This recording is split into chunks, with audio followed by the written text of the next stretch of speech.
The Man Who Cut Off My Hair. My name is Judith Lee, and I am a teacher. I teach people who are deaf and dumb, and I teach them by lip reading. When people say a word, they all move their lips the same way, so if you watch them carefully, you know what they are saying. My father was one of the first people to teach lip reading. My mother was deaf, but she could lip read, so lip reading has always been part of my life. And because I have always been able to do it, I was able to play a part in the adventure I am going to tell you about. I was 13 years old when it happened. My mother and father were visiting another country, and I was staying in a small village, in a cottage which we owned. Mrs. Dixon, our servant, was staying there with me. I was returning home by train one day after a visit to some friends. There were two people sitting opposite me, a man and a woman. The woman got out at a station not far from my home. Then a man got in and sat beside the one who was already there. They seemed to know each other. They talked quietly for some minutes, and it was impossible to hear what they said. But I only had to look at their faces. I was reading a magazine and looked up to see the first man say something which surprised me. Myrtle Cottage. It's got a large myrtle tree in the front garden. The other man said something in a low voice, but his face was turned away from me. The first man replied, and I read his lips again. His name is Colgate, and he uses it as a summer cottage.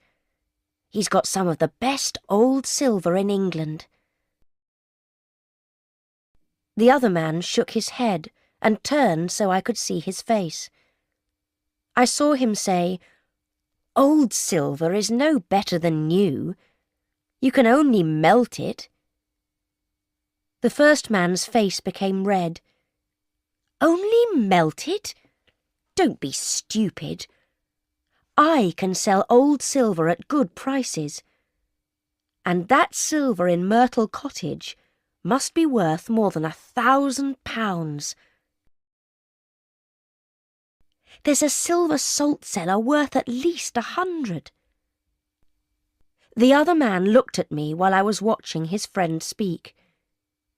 He had fair hair and blue eyes. "That child is watching us," he whispered. "Be careful." The look in those blue eyes began to frighten me. The first man said, "Let her watch. She can't hear us." I was alone with them, and I was quite small. So I looked back at my magazine instead of watching the rest of their conversation. I knew Myrtle Cottage because it was not very far from our own cottage. And I knew Mr. Colgate, and about his old silver. I knew the silver salt cellar the two men spoke about, and wondered why they were interested in it. I was very young. I did not think, these two men who speak in whispers may not be honest. They both got out at the station before our village. After tea that evening, I went for a walk without telling Mrs. Dixon. My walk took me past Myrtle Cottage. It was small, and there were no other houses near it. I knew that Mr. Colgate was away, but when I went into the garden, I saw that the front room window was open. I looked inside. What I saw surprised me very much. In the room was the first man from the train. All of Mr. Colgate's silver was on the table in front of him, and he was holding the silver salt cellar. I did not know what to think. What was he doing there? What should I do?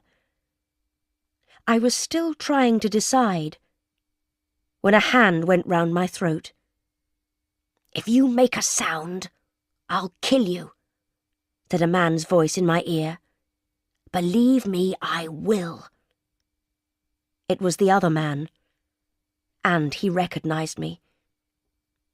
"It's the girl from the train," he said. The first man came to the window. "What's happening?" he asked. "Who's that child you're holding?" The other man pushed my face forwards. "Can't you see? I knew she was listening." "She couldn't hear us on the train," said the first man. "Nobody could hear our whispers. Give her to me." I was passed through the window, and now it was his hands that went round my throat. "Who are you?" he wanted to know. "If you scream, I'll pull your head right off you." I did not move or speak. "Cut her throat," said the other man, and took a long, terrible-looking knife with a silver handle from the table. "Wait," said his friend. He took a piece of rope from his bag. Then he pushed me into a chair and tied the rope around my arms and legs. They also tied something across my mouth to stop me speaking. The man with the blue eyes moved towards me with the knife. I was sure he was going to cut my throat. But he took my long hair in one hand, and with that terrible knife, he cut all of it from my head. I was more angry than I thought possible. I wanted to take that knife and push it into him. My long hair was more valuable to me than almost anything. Not because of my own love of it, but because my mother loved it. It pleased her so much, and she often told me how beautiful it was. And now this man had robbed me of it in the most terrible way. At that moment, I wanted to kill him. He hit me across the face with my own hair. "It didn't take me long to cut it off," he said, "but I'll cut your throat quicker if you try to move." The first man said, "Leave her alone. She can't move, and she can't make a sound. Come over here and help me." The man with blue eyes let my hair fall all over me. Then the two of them began to put Mr. Colgate's silver into 2 large bags. That was when I realized they were stealing it, and there was nothing I could do.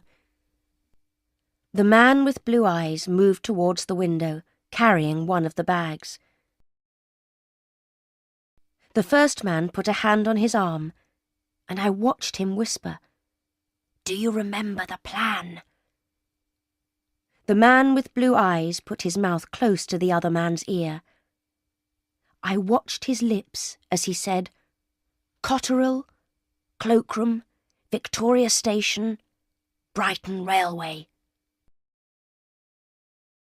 I knew the words were important, and promised myself that I would not forget them.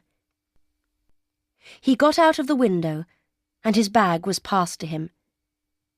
He turned towards me and said, "Sorry I can't take a piece of your hair. Perhaps I'll come back for some later." Then he went, and anger burned inside me. His friend did not look at me.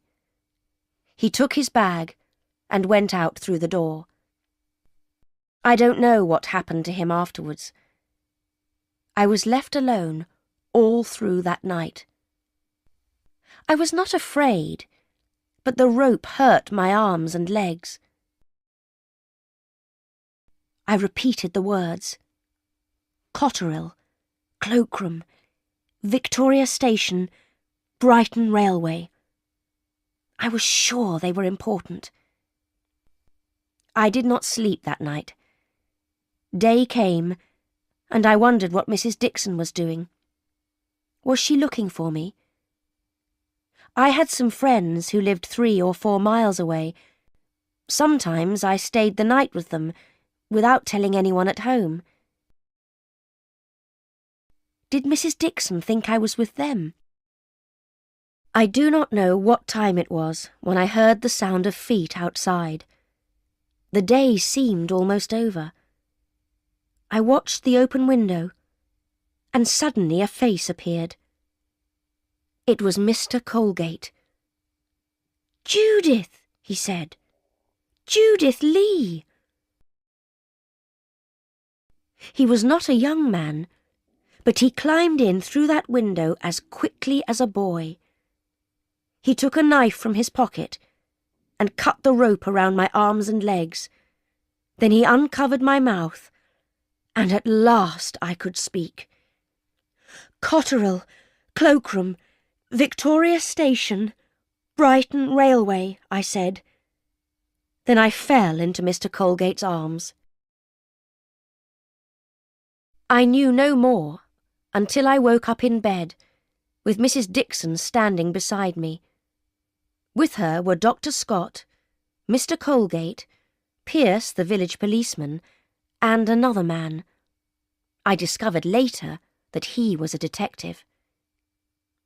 I saw that I was in a room in Myrtle Cottage, and sat up in bed, and remembered everything.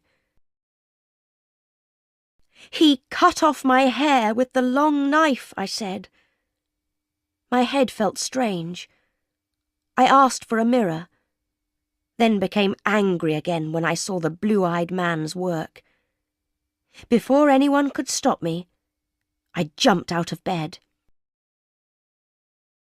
"Cotterill, Cloakroom, Victoria Station, Brighton Railway," I said. "Where are my clothes?" At first they thought I was crazy, but then I told them my story. "Cotterill, Cloakroom, Victoria Station, Brighton Railway," I said again. "That's where I'm going to catch the man who cut off my hair. And if we don't go quickly, we may be too late." Mr. Colgate agreed. He wanted to get his silver back as much as I wanted to find the man who cut my hair. So we went up to London on the first train that we could catch. Mr. Colgate, the detective, and an almost hairless child. We got to Victoria Station and went to the cloakroom. "Is there a parcel here in the name of Cotterill?" asked the detective. "One in the name of Cotterill was taken only half a minute ago," the cloakroom man replied. "Didn't you see him walking off with it?" He looked along the station. "There he is. Someone's going to speak to him." I saw a man carrying a parcel, and I saw the man who was going to speak to him. "It's the man who cut my hair!" I shouted, and ran towards him as fast as I could go. He looked round and saw me, and quickly realised who I was. He whispered to the man with the parcel before running away. I saw clearly what he said. "Bantock, 13 Harwood Street, near Oxford Street." Those were the words. And then he turned and ran away. Mr. Colgate and the detective were close behind me. The man with the parcel saw us, and at once he dropped the parcel and ran off. We did not catch him, or the man who cut my hair. The station was full of people coming off a train, which made it easy for both men to escape. But we got the parcel. It was not big enough to contain Mr. Colgate's silver, we realised that. But it did contain a much bigger surprise. Jewels. A London detective was sent for. He looked at the jewels and said, "These are the Duchess of Datchet's jewels. The police all over Europe are looking for them." The man from the cloakroom was with us. "That parcel has been with us for nearly a month," he said. "The person who took it out paid for 27 days. "I wish I could catch him," said the London detective. "I have a word or two that I want to say to him." "I think I know where you can find him," I said. "Bantock, 13 Harwood Street, near Oxford Street." "Who is Bantock?" the detective asked. "I don't know," I said. "But I saw the man who cut off my hair whisper those words before he ran away." "You saw him whisper them?" The London detective looked at the others. "What does she mean?" "Young lady, you were 15 metres away. How could you hear him whisper?" "I didn't say I heard him whisper," I replied. "I said I saw him. I don't need to hear to know what a person is saying." "Judith is an excellent lip reader," said Mr. Colgate. He explained, but the others found it hard to believe. "So what did you see him whisper?" asked the detective. "I'll tell you if I can come with you," I said. The detective laughed. He seemed to think that I was amusing, but I don't know why. He did not understand how angry I was about my hair. "All right," he said. "You can come. Now tell me what you saw him whisper." So I told him again, and he wrote it down. "I know Harwood Street, but I don't know Mr. Bantock," he said. "First, I'll send a message for some help. Then we'll go and visit Mr. Bantock, if there is a Mr. Bantock." The 4 of us went in a taxi, the 2 detectives, Mr. Colgate and I. After a while, the taxi stopped on the corner of a street. "This is Harwood Street," said the London detective. "We can walk the rest of the way. We don't want a taxi to stop outside the door. They may guess who we are." It was a street full of shops. The shop at number 13 sold jewels and other less valuable things. The name Bantock was over the top of the window. As we reached the shop, a taxi stopped outside it, and 5 men got out. The London detective recognised them and did not look pleased. "Now our visit won't be a surprise," he said. "Come on, let's go in quickly." And we went in, the detective first, and me behind him. There were 2 young men standing close together at the other side of the shop. When they saw us, I saw one whisper, "They're detectives! Ring the alarm bell!" "He's going to ring the alarm bell!" I shouted. The men from the other taxi were also detectives. They came in quickly and held each of the 2 young men. There was a door at the end of the shop, which the London detective opened. "Stairs," he said. "We'll go up. You men wait here until you're wanted." I followed him up the stairs. At the top were 2 more doors. I could hear voices coming from behind one of them. The London detective went towards it. He opened the door and went in, and I was close behind him. There were several men in there, but I was only interested in one. He was standing the other side of a table. "That's the man who cut off my hair!" I cried. He seemed at first like a man who had seen a ghost, but then he said, "I wish I had cut your throat." The police caught all the thieves. They were wanted all over the world for other robberies. Mr. Colgate got his silver back. Mr. Bantock, who owned the shop, was someone who bought and sold stolen jewels. He and all the other men in that room were sent to prison.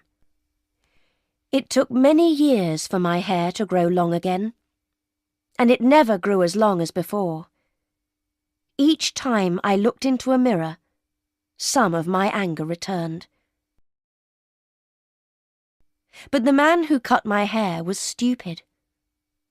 Before he cut it, the rope hurt me badly, and I wasn't interested in what he and his friend were doing or saying.